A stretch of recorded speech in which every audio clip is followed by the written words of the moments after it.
Welcome back to Breakfast Central. Our first paper this morning is First News. The big story here on First News: over 100 security operatives present when Sokoto mob killed Deborah, says her father. Now, this is an update on the story with Deborah, who was killed for alleged blasphemy. He says here, they snatched my daughter from policemen, civil defense, DSS operatives, and lynched her. This is a scary thought to think, Osalge, if this is actually true, that the security operatives were there and could not stop this from happening. Police declare suspects in a viral video wanted. Deborah, Can Plateau Benue Churches adamant, insist on Sunday protest. Still speaking on the front page of First News, we have here UTME. JAM speaks on claims of errors in its scoring system. At the top of the paper, we have Adesina, the African Development Boss Bank, or African Development Boss, saying why he can't run for presidency in 2023. If you'd like to find out the details of that story, the First News is where to go. I won't quit politics until I become president, says Tinubu. Indeed, you shouldn't give up on your dreams. Okay, two more stories, and it's a wrap for me here on the First News. Cessationist comments, presidency lambast Northern Elders Forum, says group suffering from delusional arrogance. Wow, that's a lot. That's a mouthful there. Bandits return to Kaduna Abuja highway, kidnap scores of passengers. If you may recall correctly, we spoke about the Kaduna Abuja highway and the fact that operations had been seized due to the incidents on the 28th of March that led to loss of lives and some other people kidnapped. Now, we know that operations resumed. We took this yesterday on the show. And of course, there were guidelines within which what time the operations can happen in the morning and in the evening. I think 6 a.m. to 6 p.m. if I remember correctly. But now we're seeing that bandits are back. The brazen confidence of these people is what really alarms me. It's very, very shocking, and of course, once again, like I asked yesterday, what's the update on those who are in captivity before we get the trains back in service? So we don't risk adding to those numbers that are in captivity. I mean, the only update we have so far, the most recent one will be the pregnant woman who was released on compassionate grounds. Yeah. We want to see more being done for these people. And finally, of course, the update on the Kano explosion death toll rises to 9, and police reveal the cause of explosion. That's all that I'll be taking on the First newspaper. All right, let's move straight to Uganda this morning and see what we can find on the Daily Monitor. Big one there says, MPs make U-turn on Ulanya Fund. It's talking about the out of sight, out of hurt. The ministers and members of parliament, who poured out their love for the deceased Speaker Jacob Ulanya last month promised to support the trust fund, but have now backtracked. It's interesting. And also how Boda Group is fighting poverty with 10,000 Ugandan shillings daily distribution. Remember, something similar with 10,000 naira in certain marketplaces in other countries in Africa. Homes, government's hand needed to develop housing sector. That's in Uganda also. And also, Museveni pays tribute to United Arab Emirates president. We can also find on the Daily Monitor this morning, DRC operation to end in 2 weeks, says Muhuzi. And Musenero COVID cash probe goes to IGG's desk. Finally, one of the things that we spoke about yesterday, and an update on it from the UNRA, the Ugandan Road Agency, it says we never lost cash in road contracts. Those are the big stories that we can find on the Daily Monitor. Joe is hanging in somewhere.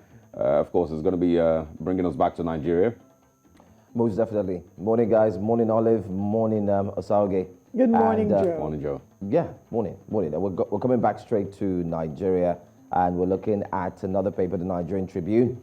And the paper definitely has that story, a follow-up to what Olive had looked at initially on the first paper. This one at the, somewhere there, you'd find that story. It's got to do with Deborah. Suspects can't be tried for mere breach of public peace, according to the Nigeria Bar Association. It says they postponed a conference which was slated to hold in Sokoto. Police declare suspects in viral video wanted. Now, there's a lot of counter statements being made here, as purported by many who are indeed going through the news and the papers. They're saying that initially the police had come out to say that they have two of the suspects in their police net. And right now, they also came out to say that one of the suspects, who was well shown in the video with the matchbox, who said he was the one who perpetrated the evil act, They said that he is not Nigerian, and they are indeed have put up a manhunt, a search for him. That's one story. Anyway, you can read up on page 27. I beg your pardon? Yes, 27. You'll find that story inside of the Nigerian Tribune. Let's take a look at another story quickly. 9 bodies recovered at scene of Kano explosion. A follow-up to that story as well. The Nigerian Tribune has that news too. Page 27. You find more of that. Oshomole Fayemi trade words over rigging allegation ahead of the political elections as well. You find more of these type of stories rearing its ugly head. Page 15 is where you find that story, so make sure you go and read it. Another one, 10 days to presidential primaries, guys. This is a big one. 10 days to presidential primaries. Southern PDP leaders weigh fresh option. Just yesterday, you did have a guest who was here live to talk about what the Deputy National, of course, head had to say, which is Bode George, who made mention of PDP moving their entire moving everything to Lagos. But now it says Southern PDP leaders weigh fresh option. You might want to read what the options they are weighing are. That's on page 2. I'll take one last one.